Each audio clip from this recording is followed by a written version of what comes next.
Are we at the beginning of a culture war within Bitcoin? You probably saw the drama kicking off on Twitter, and as a result of the whole Bitcoin conference and the what, what they now refer to as the Udiots.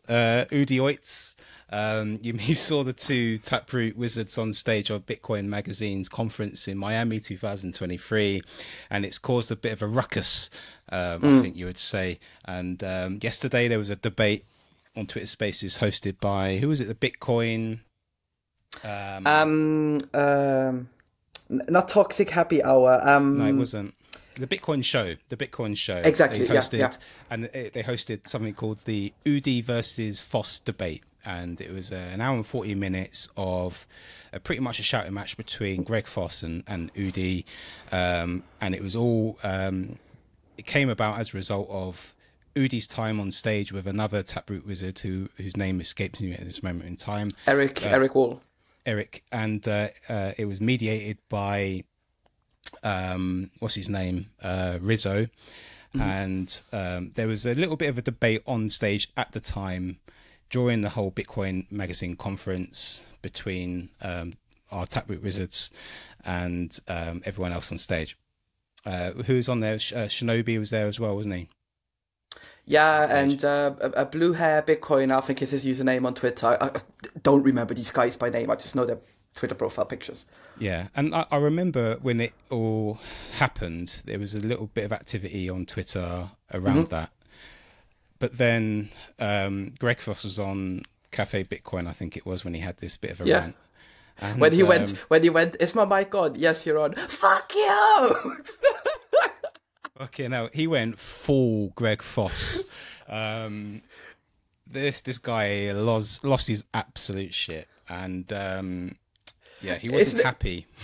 Isn't it funny? Like, one of my clients, he also has like a big trading back office and all of these things. So I kind of know these guys. If they're like money and fund managers and all of these people, they kind of are a bit like Foss. So like the F word gets thrown around a lot. They're very direct, very confrontational. They would like never hit you anything.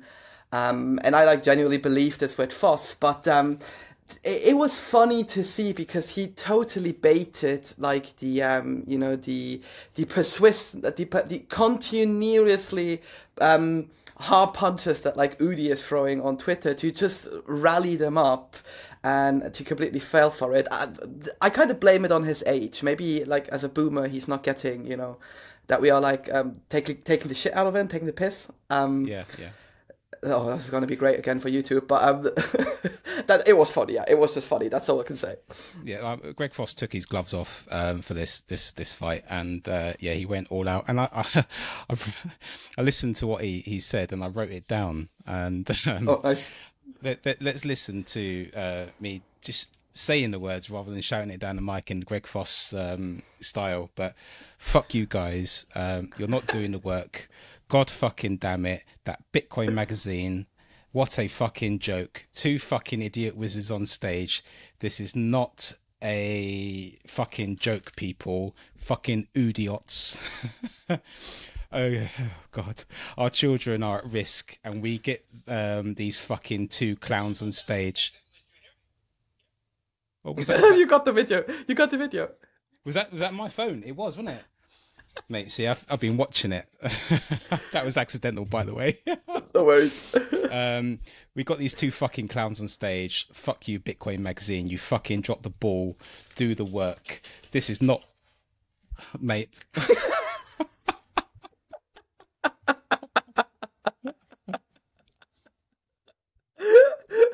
Oh my Oh, God. jeez. Technical issues here over in London. This is not a coin. Go fucking Bitcoin and fuck you, Udi. You're a fucking loser. What a loser. A fucking narcissist pussy. Oh my fucking lord. He would have never made it out of a hockey barn in Canada. I can't believe he wasn't assaulted. And I'm not promoting that, but it's a good fucking thing I wasn't there because I probably would have gotten arrested. And I just can't stand people that abuse the future for our children. This is not entertainment, people. This is a call to action. And Udi was a little bit upset by that. And when I was listening to this debate yesterday, he was fixated on how this threat of violence could have manifested itself in reality by people based on the amount of followers that Greg Foss has, would have sort of like translated that as an invite into potentially assaulting Udi, which I think is a ridiculous argument personally, but I don't know what you think, Joel. Yes, I mean, Udi, just eat the tears. Like, come on, dude. Like, you're sort of trolling around on Twitter all the time, and we'll break down all of the different topics in a second. But I did not take this one bit seriously. Whatever Foss is saying there, he was very emotional. He was obviously upset. From what I've heard from other people, he was even worse behind stage. I think there's also a part before, after that recording, or that the thing you just read, Ian, and. Yeah, like, I think Udi is sort of, there is a certain barrier at one point how far you can push people, and, you know, if you go over that barrier, things get ugly in a heartbeat. Having said that, though, another one of those crypto influencers, BitBoy, was in Miami as well, and apparently, I've not seen video or anything, he was also quite physical in the way he presented himself and was ready to fight and stuff. So it's sort of, I go like, well, if you do it on one end, you have to call out the other end as well. But, you know, more importantly, I think what it shows is, I mean, it was a cringe fest, that whole debate. Like, there was shouting, there was personal insults in there. Again, the personal insults I'm quite used to by my clients, because like all of them really talk like this. If you walk into a trading office or a trading floor, the first thing you hear in the morning is like how shit and fucked up you look. So they're not very feely touchy type of people. And that sort of came out, but it was obviously just a continuation of what we've seen on Twitter. And to me, personally, I kind of go like, you know, this is not helping newbies, this is not helping everyone in Bitcoin. I get the points both sides are making, and I think both sides are making valuable points. Yep. Personally, I'm more on Greg's side, not that I call people out for violence and shit, but...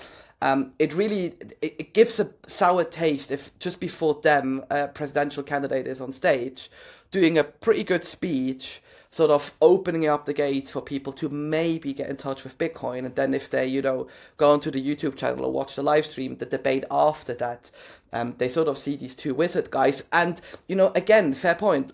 I'm not one of those Bitcoiners who thinks we should, like, flat out ban Ordinals. I think Ordinals, for however messed up they are, they prove a point that you can build stuff on Bitcoin, and that's bullish. That's good for Bitcoin. And I would sort of point fingers a bit towards Rizzo, because Rizzo is a very, you know, he has a lot of experience in sort of doing these talks and things, and he could have calmed down even the debate a bit, but I obviously know you play the content game, right? If there's a funny debate breaking out, you break it into snippets, you've got content for social media. Obviously, you do want to have both sides of the argument there, so I personally didn't have an issue with this. I think it's good that we have Ordinals people. I think it's good that we also have critics, like Jemima Kelly in Amsterdam last year, for example. So you do need this to really take Bitcoin to a next level. I think just the delivery of a lot of stuff wasn't perfect, and in my book, sort of the claims Udi and Eric made from a technical standpoint, they made a lot of good claims, but just the whole thing, like, we're changing the culture, we're breaking the culture. Bitcoin has so many different cultures. We have different groups in it. I think it's a very lazy statement to make and claim that just everyone that likes Bitcoin or is Bitcoin only is automatically a toxic, laser-eyed Bitcoin maxi, when in fact I believe a lot of people who are Bitcoin only and who probably saw that debate live in the stream or on stage in that room, they probably wouldn't identify themselves as a toxic maxi, and sort of to throw everyone under one rock is a bit of a lazy thinking, in my opinion. But what do you think, Ian? Is it wrong by Bitcoin Magazine to get these people on? Do you know what? I keep coming back to Bitcoin is for everyone, and I stand by that. And I think going on your point about the back on end of this potential presidential candidate, and I know Greg Foss was saying that it was poor scheduling on behalf, or by Bitcoin Magazine, having this on immediately after this potential. I think Udi said it as well, if I'm not mistaken, or he tweeted about this too. I think he did, but I don't know whether that was in response Yeah. to Greg Foss or whether he independently said that. But one of the thoughts I came up to, well, one of the perspectives that I can see in this is there's a little bit of not hypocrisy or anything like that. Maybe it is a little bit, but you get a lot of narratives in the Bitcoin space about separating money from state. Lots of narratives about whether the state should adopt Bitcoin or whether it's a grassroots movement and things like that. And I'm going to tread very carefully, and I'm consciously treading carefully around the narratives around potential candidates for presidency or prime ministers in this country, etc., adopting Bitcoin, because I'm suspicious of their adoption. But I'm also wondering why people in the Bitcoin space are now grasping onto this potential candidate as like the answer to like bringing Bitcoin forward, when it's I don't see Bitcoin like that personally. I see Bitcoin as an opportunity for people across the world and the unbanked to get Bitcoin first before we got the West and the major states sweeping up all the Bitcoin and capitalizing on that. And I think without trying to insult America, I think often I come up against the American culture of they feel that they can't see beyond the borders of their country and realize that there's a whole world out there. And I think there's a little bit of a clash between what people are hopeful about the future of Bitcoin and what it can do for the world and all the minutiae parts of the things that money touches. It definitely is interesting that we've got a big group in Bitcoin that is very much, against the state or a very lean form of government. But then as soon as we have these, and fair point, like both candidates who run or will eventually run for president made a good point in their speeches. But I don't have to identify with neither of them because I'm on the same boat as you, Ian. I don't think Bitcoin is something for politicians. I personally still think it's not something we truly need in the West.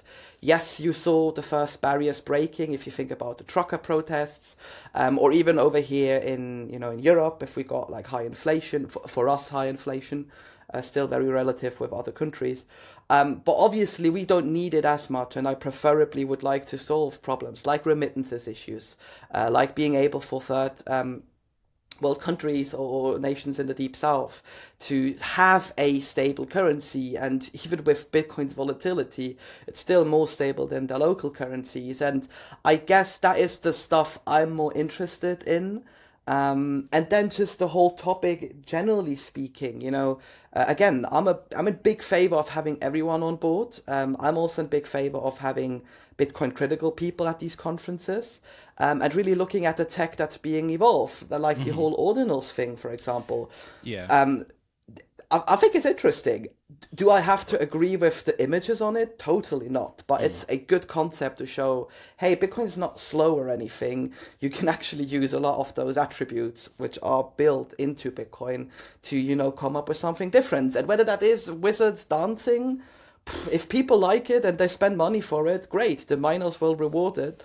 And they'll get all of these fees and they'll continue mining and happily endorsing these NFTs. So, like, everything in the end leads to Bitcoin, and Bitcoin is inevitable. For Bitcoin, right? At the end of the day, and it's interesting to see how the whole Ordinals thing has slowly grown into something that has simmered over the last few months, and it's coming to a head now where it's obviously clearly dividing a lot of the Bitcoin ecosystem, and it's forming its own little camps and communities within its own right. And I think that's what Bitcoin is designed to do in the first place. Bitcoin's for everyone, and people will migrate to where they agree with the politics, or whether they agree with the code inside, or whatever, or the layered parts of Bitcoin, because it's all part of building on top of Bitcoin. Bitcoin's the base layer. There's always going to be something that people are going to be trying to build on top of it or integrate it into the system somehow. And this is the whole idea of it, right? It's the whole idea idea is that you and I, everyone else, can sort of build and do the work. And I can understand that people are protective of Bitcoin. I'm protective of Bitcoin because I'm passionate about it. You are protective of it because you're passionate about it. But we should always remain critical, but open-minded as well, and invite discourse, discussions, have debates. I don't necessarily agree with the way the debate was handled in this Twitter Spaces yesterday. I think they were maximizing on an opportunity to get 3,000 people in the Twitter Spaces and sort of to put these two figures against each other. I don't, and you see a lot of people on Twitter saying that it was a waste of time, a waste of space, bad for Bitcoin. I both agree and disagree with that. I think there should always be an opportunity for people to have it out and have their say. But I don't agree with then the whole divide, because you've got the likes of, who was it?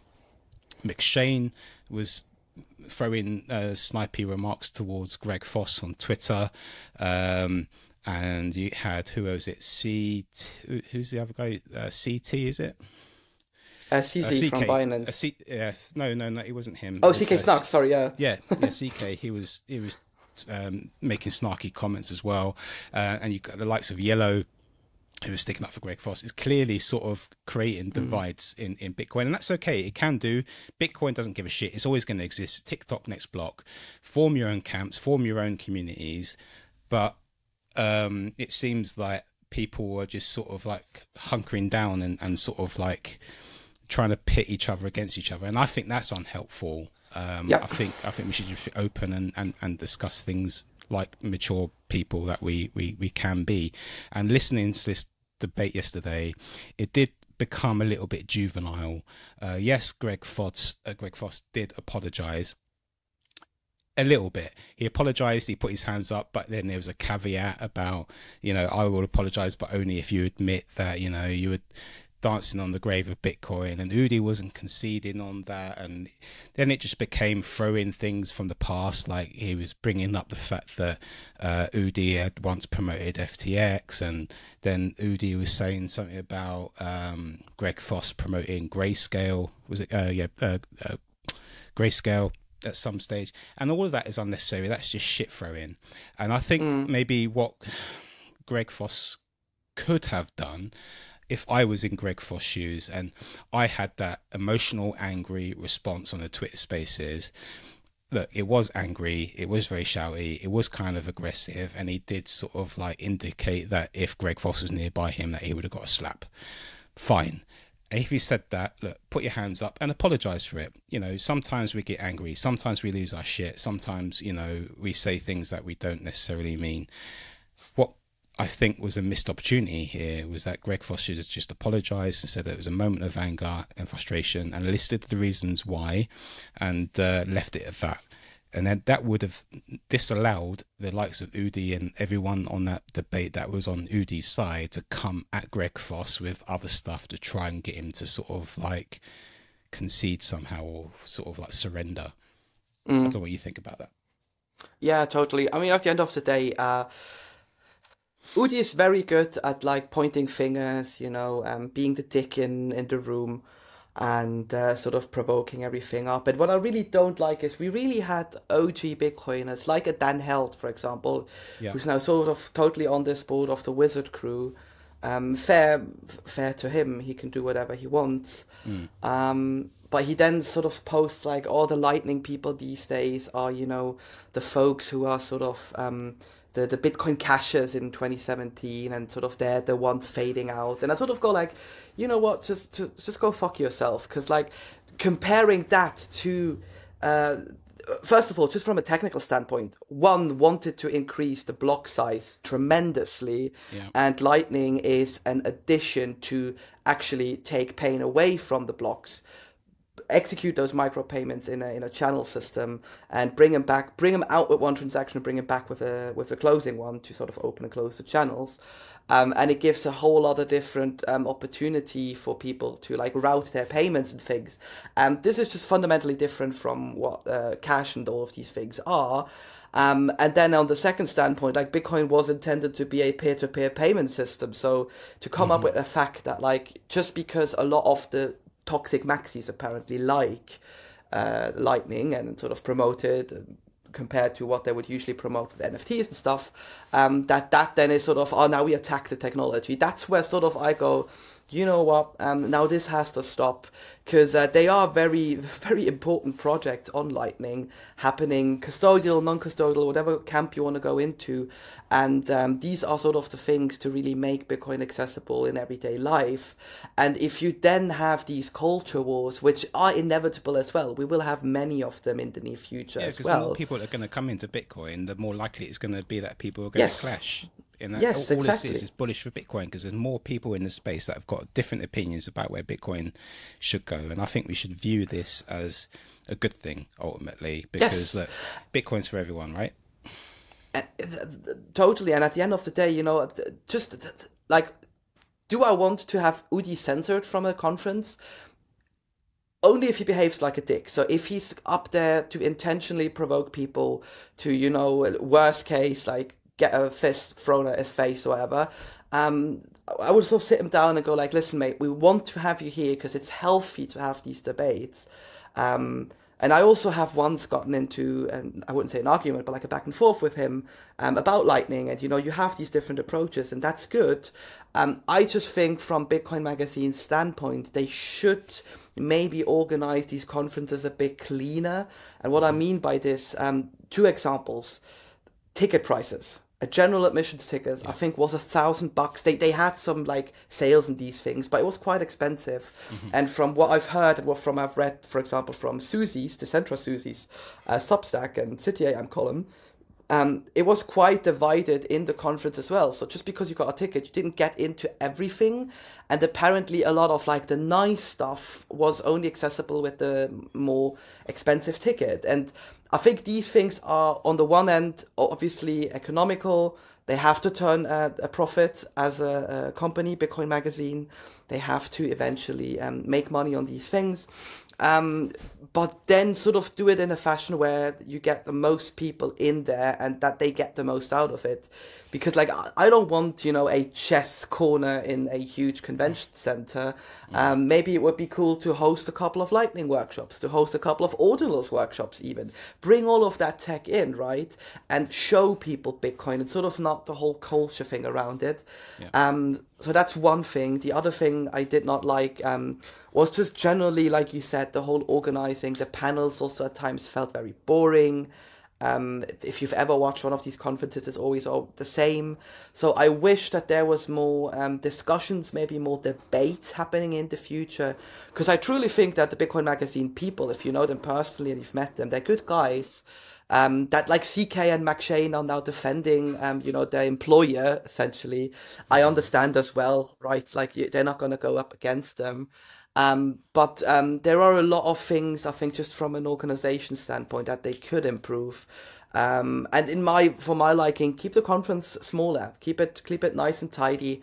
Invite those provocative minds, invite those challenging thoughts. But just keep it on the wrap, keep it clean, and then I think you've got a very healthy debate, and just one that feels a bit more healthier as well, and not sort of that that finger pointing thing, which we just see now, and we will probably see for a long time now. This is not the first, and definitely not the last time. Yeah, I agree. I mean, I think the Bitcoin Magazine conferences, maybe they all conferences need to really seriously think about how the Bitcoin space is changing, evolving, growing, and be conscious of the appetite for different ideas.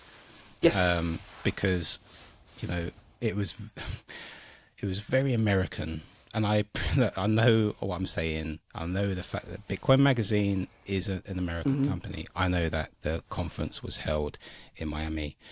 However, Bitcoin is global, and they need to try to remember that. And that goes some way in what I was trying to say earlier about America thinking that they're like the center of the world in a way, is that they need to factor in that Bitcoin is not just American, it's everywhere, and it kind of puts a lot of people off just in that aspect alone. And I appreciate that we're going to BTC Prague and there's other conferences that are available to everyone in other parts of the world, but Bitcoin Magazine is huge. It has a massive reach, and they should factor that in. Yes, is my opinion. With the debate as well, Peter McCormack came in and said something which I thought was quite important, and he essentially said that this whole situation is just embarrassing. It's a free market. If you don't like it, do something different, build something different. And he basically called out Foss and said, look, you said things that you shouldn't have, but he also said to Udi that you've been quite manipulative and you've been caught out in a lie and all this kind of stuff. And it's just embarrassing. What else did he say? Bitcoin used to be the center of the intellectual and having intellectual conversations. And it feels like the Bitcoin culture war. This feels like a Bitcoin culture war, and it's not helping anyone. It's boring and tiring and embarrassing. It's a big word coming from Peter McCormack. Say more, please say more. But yeah, I know what you mean. I mean, he has a lot of truth in that, but again, I personally don't think it's a culture war issue. It's an ego issue. You've got big egos in there. Yeah. You get opinions with it, and Udi has a huge ego. Like, he will never admit that people got scammed because he referred them to FTX and Celsius and all of these things.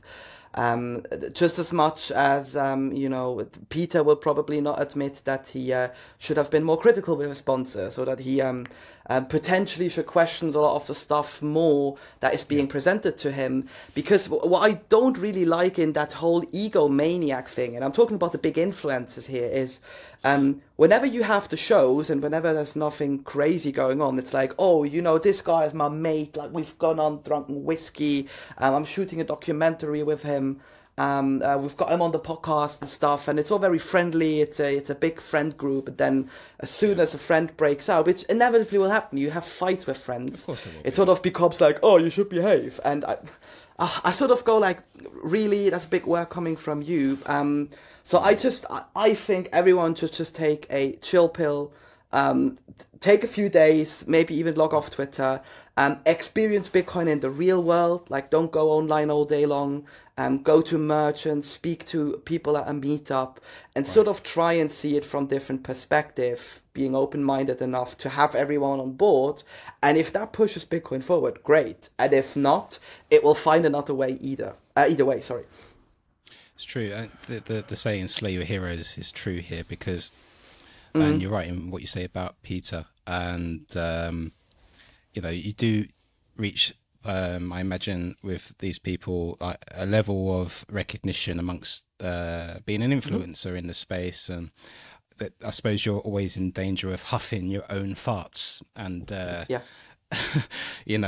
drinking your own Kool-Aid a little bit, and a little bit of ego comes into play, and in doing that, you are at risk of losing sight of the grassroots movement. You then start to become out of touch with the plebs that are doing the hard work with the building the meetups. So shout out to Fumble and everyone at the London Bitcoin space. These guys are turning up. These guys are doing the critical thinking and discussions and work. So I think it's important, in talking about Greg Foss and Udi, with all their influence, it just becomes, and I think Udi said something along the lines of, it's hard being like the lead wizard in my community. I'm like, come on, guy, just fucking... But you founded it. Like, if you don't like it, then that's the thing that really bugs me. And I know maybe we are also drinking our Kool-Aid. Maybe we've said stuff in the past that we now say differently. But if you don't like shit, just move on. It's not that hard. Yeah. And that goes to some way in what I was saying about that yeah, Greg Foss lost his shit. He said maybe Yeah, something that yeah. indicated that, it was slightly violent in tone. And that's why I think that if you do say something, own it, say Hmm. your apologies, and move on. Exactly. If you've got a change in mind, say you have, explain why you thought what you did think and why you've come to the conclusion you have now, and be honest about it. People respect honesty. People respect the fact that we're all human. We all got our fucking things that we get emotional about, and that's okay. And I think it was this little bit juvenile having this. And there was one of the moderators in the debate yesterday, the guy with the sort of frog emoji. He was very hyped up, and he was loving it, and obviously it was getting a lot of attention. I was one of the people that were making up the numbers there, and it just becomes entertainment then. And I think that we are in danger of making entertainment out of Bitcoin. But then if we are in danger of it and that happens, and that's just bullish for Bitcoin again, right? Because we're just adding a whole nother sphere of discussion and a whole other marketplace potentially in the future.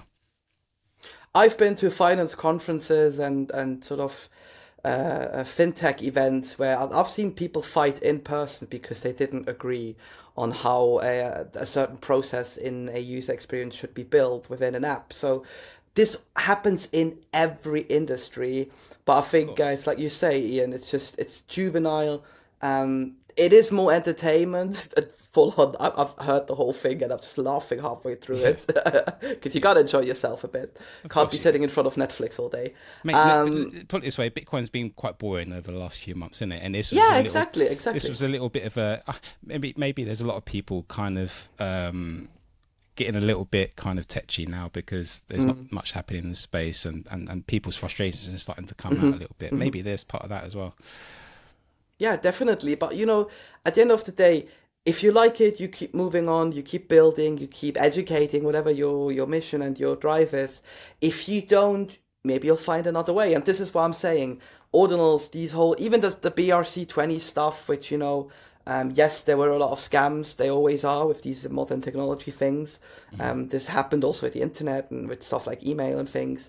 But it just shows you can build stuff on it. And who are we to say that this is like going to be like this forever? Just look at like the Lightning thing. There's like a Lightning competitive called Arc popping up, an idea. And this is what we need. We need different approaches, different solutions. We do need side chains. We need layer solutions, and all of these things added on top to really make Bitcoin a valuable option. Because if we don't do this, then we maybe just have to come to the fact that it stays what it is currently, which is great as well, right? If we come to that conclusion, I'm more than happy to live in that world, and help people get on board who are interested. But I think we can all agree the goal is to add more of these use cases, applications, whatever it might be, even the different culture groups, and let's make it bigger than what it currently is, and let's get it to a point where 8 billion people on the planet can use it. Maybe this is an insight about how the future will be managed, how Bitcoin will be managed in the future in the information age, and everyone being Mm. online, no matter where they are in the world, having new technologies being introduced into the ecosystem, and people coming on stage to voice and debate where they think this community, this ecosystem should go. Maybe it's just the way things are going to evolve in this space, and Hmm. maybe we Hmm. should make some room for that because it's us that gets to decide where we go, and maybe it's part of how the separation of money and state might play out in the future, and how we start to come to a consensus as humans within the Bitcoin ecosystem. Yes, and if you are, if you're a human, if you're human enough to want to meet people in person, and you come by and you are at BTC Prague in 2 weeks, a couple of weeks now, if Yeah. you're watching it before, watch out for us. We've got stickers with us. You can get one if you show us that you're subscribed. You can obviously ask questions. You can suggest us things in person. And you can also go and meet wonderful merchants, project ideas that are being born on top of Bitcoin to really experience the full thing. Because Bitcoin is so much more than what you see on Bitcoin Twitter and on all of these social platforms. You truly have to experience it yourself. So if you're around, come say hi. We'd love to talk to you. Yeah, and hope to see you guys in Prague. If not, see you next time.